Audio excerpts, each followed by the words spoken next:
पहली तकरीर की ना अपने सियालकोट से बाहर निकल के, मैंने शकरगढ़ की थी, ठीक है जी। और मैं सख्त सर्दियों में मोटरसाइकिल पे ना शकरगढ़ तकरीर करने गया, और इतनी सर्दी थी कि शकरगढ़ पहुंचने तक मेरा जो नाक है ना वो बहना शुरू हो गया। उस वक्त ना मैं ऑनलाइन क्लासें भी पढ़ाता था, कुछ यूएसए वगैरह में, कुछ यूके में पढ़ाता था, इसलिए मेरी मजबूरी थी कि मैं रात रुक नहीं सकता था, क्योंकि नेट वगैरह लैपटॉप वगैरह सारे घर में पड़े थे, मैंने यहाँ नहीं आना था। वो जब तकरीर खत्म हुई ना तो जी बारिश शुरू हो गई। अब वो जिन्होंने बुलाया था वो कहने लगे साहब पहले ही आपका नाक बह रहा है कि आपको ठंड लग चुकी है, तो अब अगर आप मोटरसाइकिल पे वापस जाएंगे तो तबीयत ज्यादा बिगड़ेगी। मैंने कहा नहीं, मेरी मजबूरी है कि मैं रह नहीं सकता, मैंने फजर की इमामत भी करवानी है, मैंने कुछ अपनी क्लासें भी पढ़ानी है, इसलिए मुझे जाना पड़ेगा। चलो मेरी तो खैर थी, जो सियालकोट से बंदा गया ना जिसने मुझे उस गांव तक लेके जाना था, जाते हुए तो चुप रहा, अब आते हुए क्योंकि भीगना भी पड़ रहा था वो बोल पड़ा। मुझे कहता है साहब तुसी भी चंगे शदाई बंदे हो। मैं क्यों, क्या हुआ? वो भाई जिन्होंने आपको तकरीर के लिए बुलाया, आप इनसे कहते कि गाड़ी का इस्तेमाल करें, जो आपको लेके भी जाती, आपको छोड़ने भी जाती, इतनी ठंड में आप आए हैं, आपको बुखार भी हो रहा है, और अब इतनी सर्दी में फिर मोटरसाइकिल से शकरगढ़ से सियालकोट जाएंगे, ऊपर से बारिश भी हो रही है, तो ये कैसा दीवानापन है, कैसा पागलपन है। तो आपने इनसे क्यों नहीं कहा कि गाड़ी दे? असल में जरूरत वो खुद ही डाल देते हैं दिल में बातें। मैंने वहां सड़क पे खड़े होके ना, नारोवाल से थोड़ा पीछे थे, दोनों भीगे हुए थे, तो मैंने उसको एक बात कही, मैंने कहा चल यार फिर ना कोई गड्डी मंगनी थी, जिन्हें ड्यूटी करना है उन्होंने नहीं पता को साढ़े नां ते भेजन डे है, जिन्हों की ड्यूटी करन आए हैं उन्होंने नहीं पता को साढ़े नां ते भेजन डे है, जो देनी होगी आपे दे छड़ेंगे। बस फिर हजरत जी फिर शुरू हुआ सिलसिला, फिर मेहरान, फिर वैगनार, फिर सिटी, फिर टोयोटा, फिर एमजी, फिर शुरू हुआ। वो देते हैं बेटा, बस थोड़ा सा पहले चेक करेंगे भला ये क्या करता है,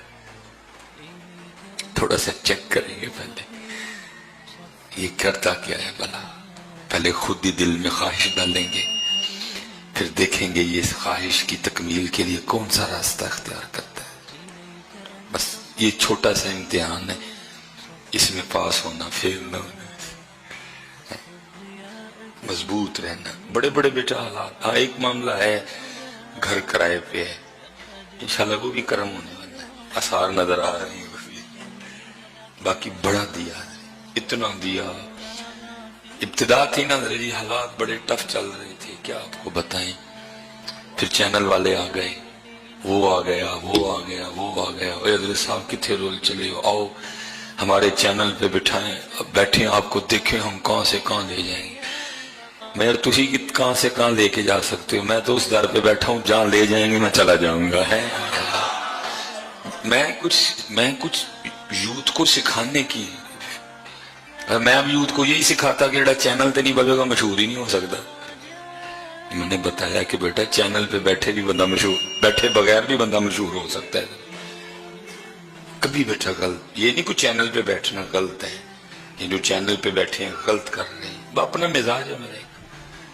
मैंने कहा नहीं हजरत साहब, मैं अब आपको चैनल पे बैठे बगैर भी मशहूर होकर बताऊंगा। असल बेटा मशहूरी उधर से होती है, ये मेरी बात याद रखा।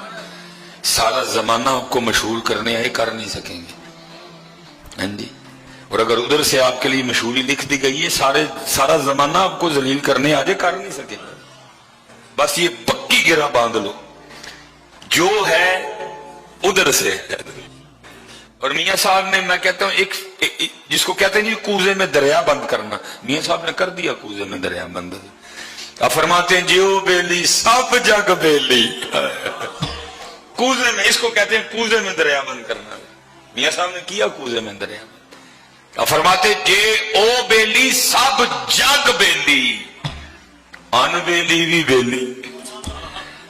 बस इतनी सी बात है, मुर्शिद ने ये समझा दी है, पेच कस छड़े कट के कसे है, सुकून है जी, मौज है। हमेशा उधर झोली फैलाना दे दे, نہ دیں جیسے سائیں راضی، لیکن کوئی غلط راستہ اختیار نہ کرنا کہ کل حضرت جا کے نبی علیہ السلام سے ہم آنکھیں نہ ملا سکیں۔ تھوڑی زندگی ہے، 70 سال میں نے بڑی بڑی باتیں سنی ہیں حضرت جی، میں نے اتنی باتیں سنی ہیں کہ میں آپ کو بتا نہیں سکتا، اتنی۔ کوئی کہتا تھا اینے موٹر مکینک بننا ہے، کوئی مجھے بیٹی دینے کو تیار نہیں تھا۔ میں نے اتنی باتیں سنی ہیں، کبھی کبھی دل کرتا تھا خودکشی کر لوں، ایسا آج دیکھ لو حضرت جی، او بیلی ان بیلی وی بیلی، اب ادھر سے کرم ہو گئے، کرم ٹھیک ہے۔